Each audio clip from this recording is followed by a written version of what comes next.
नमस्कार मंडळी. आजच्या या मोठ्या व्लॉगमध्ये मी तुमच्यासोबत माझं संध्याकाळपासून ते पार रात्रीपर्यंतचं डेली रुटीन शेअर करणार आहे. पण त्याआधी ना एक गोष्ट सांगते. माझ्या बहिणीचं लग्न छान पार पडलं आहे आणि आम्ही घरी रिटर्न पण आलो आहे. आय होप तुम्ही लग्नाचे व्हिडिओ एन्जॉय केले असणार. मिनी व्लॉगमध्ये सर्व शेअर केलं आहे म्हणून मोठा व्लॉग काही शेअर केला नाही. तुम्हाला हवं असेल तर मी तो पण शेअर करेल. पण तेच अपलोड करण्यापेक्षा मला तरी वाटतं आपल्या डेली रुटीनवर आपण आता यायला पाहिजे. बिकॉज 1 महिना झालं माझं रुटीन नाही शेअर केलं आहे. त्यासाठी आजचा हा व्हिडिओ. तर संध्याकाळ झाली. सगळ्यात आधी माझी लगबग असते माऊला झोपवण्याची. तिला झोपवता रिकामं बसण्यापेक्षा मी देवपूजा पण करून घेते. पण आज काय माहिती माऊ अजिबात शांत बसत नव्हती. सारखी रडत होती. म्हणून मग शेवटी तिला बाहेर काढलं. पुन्हा एकदा शांतपणे फीड केलं आणि मग कुठे जाऊन ती झोपली आणि माझी देवपूजा पण पार पडली. तिला झोपवता एका हाताने मी झोका देत दुसऱ्या हाताने लसूण निवडून घेतला. गृहिणींना एकाच वेळी किती कामं करावी लागतात हे तुम्हाला माहीतच आहे. आणि तेवढंच बसून आपलं भागत नाही. डोक्यात 10 प्रकारचे 10 विचार असतात. आपण रात्रीचं जर रुटीन सेट करत असू ना तर सकाळचं रुटीन सेट करण्याचे सुद्धा डोक्यात विचार चालू असतात. फायनली माझी माऊ आता झोपली आहे आणि मी तडक किचनमध्ये आली आहे. कारण आता स्वयंपाकाला सुरुवात करायची आहे. आज स्वयंपाकामध्ये सिंपल खिचडी, त्यानंतर थोड्याशा चपात्या होत्या. त्यांचा मी ना मिक्स सुरमा बनवून घेणार होती आणि कढी बनवायची होती. असा आज सिंपल मेनू होता. जास्त काही चपात्या भाजी वगैरे करत बसायची नव्हती. पण तरीसुद्धा स्वयंपाक म्हटला की वेळ जातो. साधारण 1 तास तरी माझा या किचनमध्ये गेलेला होता. आणि खिचडी म्हटली ना की मनीषला थोडीशी ती आवडत असते. आणि कृष्णा आणि मी असे आहोत की आम्हाला खिचडी जी आहे ती जीवापार आवडते. मग ज्या दिवशी मनीषला टिफिन नसतो, म्हणजे आज टिफिन द्यायचा नाही आहे आणि आम्हालाच काहीतरी बनवायचं आहे, मग त्या दिवशी 100% घरामध्ये खिचडी बनते आणि दुपारच्या वेळेला सुद्धा आम्ही ती खिचडी एन्जॉय करतो. कधीतरी तर मी तुमच्यासोबत शेअर केलेलं आहे की ते आउट ऑफ असले की मग तेव्हासुद्धा आठवड्यातून 2 ते 3दा खिचडी बनते. एवढी आम्हाला ती आवडते. मग मनीष नसले की आम्ही पार त्या खिचडीवर तावच मारतो आणि येऊन जाऊन मी तीच खिचडी बनवत असते. चला, इथे काहीतरी सिरियस डिस्कशन आमचं चाललेलं होतं, पण मला एक्झॅक्ट आठवत नाही आहे की काय डिस्कशन चाललेलं होतं. पण काहीतरी तर आमचं एकदम सिरियस इथं चाललेलं होतं. आणि हेच असतं आमच्या गप्पा, इकडच्या तिकडच्या काही मारत नाही आम्ही. आमचंच व्यवहाराबद्दल आम्ही बोलत असतो किंवा घरातलंच काहीतरी बोलत असतो किंवा समजा काहीतरी ग्रोसरी वगैरे संपली आहे तर त्याबद्दल पण आम्ही डिस्कशन करतो की ह्या महिन्याला काय आणायचं, कशाप्रकारे ग्रोसरी करायची.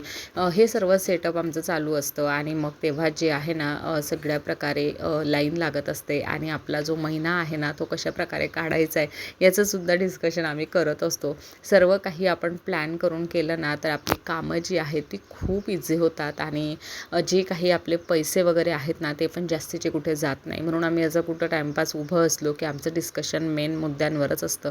याचं त्याचं अजिबात आम्ही डिस्कशन करत नाही. आमचं घरातलंच आमचं चालू असतं. आणि इथे तेच काहीतरी सिरियस चाललेलं होतं, पण मला पण एक्झॅक्ट आठवत नाही. चला, खिचडी झाली, चुरमासुद्धा बनवून झाला आणि त्यानंतर आता लास्टला कढीसुद्धा बनवून झाली आणि छान मी किचनसुद्धा बघा पूर्ण क्लीन करून घेतला सोबतच. आणि तेवढ्यात माझी माऊ उठली. माऊ उठल्या मग काय असतं तिचं रात्रीचं रुटीन सुरू झालं. सगळ्यात आधी तिची छान मी ना मालिश करून घेते. पण त्याआधी मी तिला औषधं देऊन घेतली आणि मेडिसिन मी तुमच्यासोबत शेअर केली. तिची जास्त काही मी तिला देत नाही. फक्त एक जी जन्मघुटी असते ती जन्मघुटी, व्हिटॅमिन D3ची एक बॉटल आहे ती आणि त्यानंतर कॉलीफ्लॉक्स म्हणून एक बॉटल आहे ती. बस या 3 बॉटल मी तिला देत असते. आणि त्याच्यावरच आत्तापर्यंत एक्स्ट्राचं मी कुठलं मेडिसिन तिला दिलेलं नाही आहे. हां, जर तिला कफ वगैरे झाला आहे किंवा सर्दी झाली, त्यानंतर तिला ताप आला आहे, सो त्याचे वेगळे मेडिसिन मी ठेवलेले आहेत आणि ते तशा प्रकारे डॉक्टरांनी सांगितल्यानुसार मी देते. पण तेव्हा हे जे मेडिसिन आहेत ह्या 3 बिलकुल बंद असतात आणि फक्त त्याच चालू असतात. आणि मग त्यांचे टक जसे संपले की लगेचच ह्या डेलीच्या ज्या आहेत त्या सुरू होतात.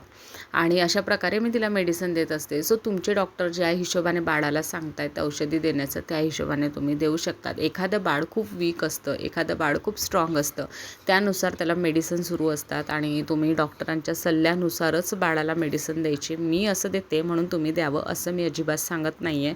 फक्त मी बाळाला माझ्या अशा प्रकारे औषधी देते हे मी तुमच्यासोबत शेअर करते. चला, त्यानंतर आता मस्त तिची मालिश करून घेते. बघा, जर बाळाला छान प्रकारे तुम्ही रात्री मालिश मालिश केली ना, बाळ खूप छान शांत झोपतं. हा माझा स्वतःचा अनुभव आहे. मी जोपर्यंत तिची रात्री मालिश करत नव्हती, आता नवीन माझं पण सी सेक्शन झालेलं होतं, मला त्रास होत होता, म्हणून मी तिची मालिश वगैरे काही करत नव्हती. पण जसं मी हे सुरुवात केली ना, तर माझं बाळ जे आहे ते रात्रभर शांत झोपायला लागलं. रात्रीतून फक्त एकदा ती उठते आणि बाकी ती मस्त शांत झोपते. त्यामुळे अशा प्रकारे बाळाची मालिश जी आहे रात्री ती केलीच पाहिजे.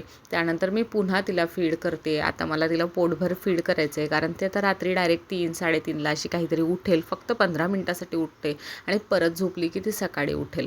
म्हणून मी काय करते, आता मालिश केल्यानंतर तिला फीड केलं आणि आता छान कोमट पाण्याने तिला पुसून घेते. शक्य असेल तर बाळाची अंघोळच घातली पाहिजे.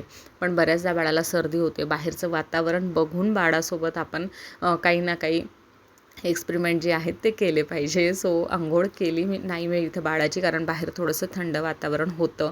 म्हणून मी ना फक्त कोमट पाण्याने तिला छान अशी सॉफ्ट रुमाल घेऊन पुसून घेते. त्याने बाळाला फ्रेश वाटतं. पुन्हा पावडर वगैरे मस्त लावायचं, रेडी करायचं, बॉडी लोशन लावायचं आणि छान रात्रीचे जर ड्रेस आहे तो घालून तिला छान मी असं झोपवून देते.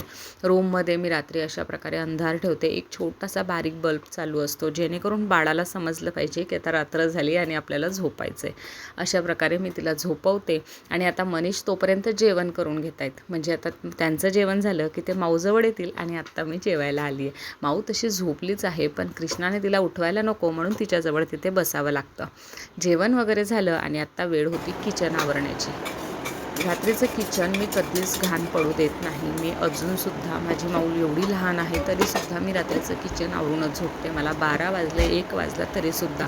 कधीतरी माझी तब्येत बरी नाही आहे किंवा माझ्याने आता होतच नाही आहे, तेव्हा मी रात्रीची भांडी पडू देते.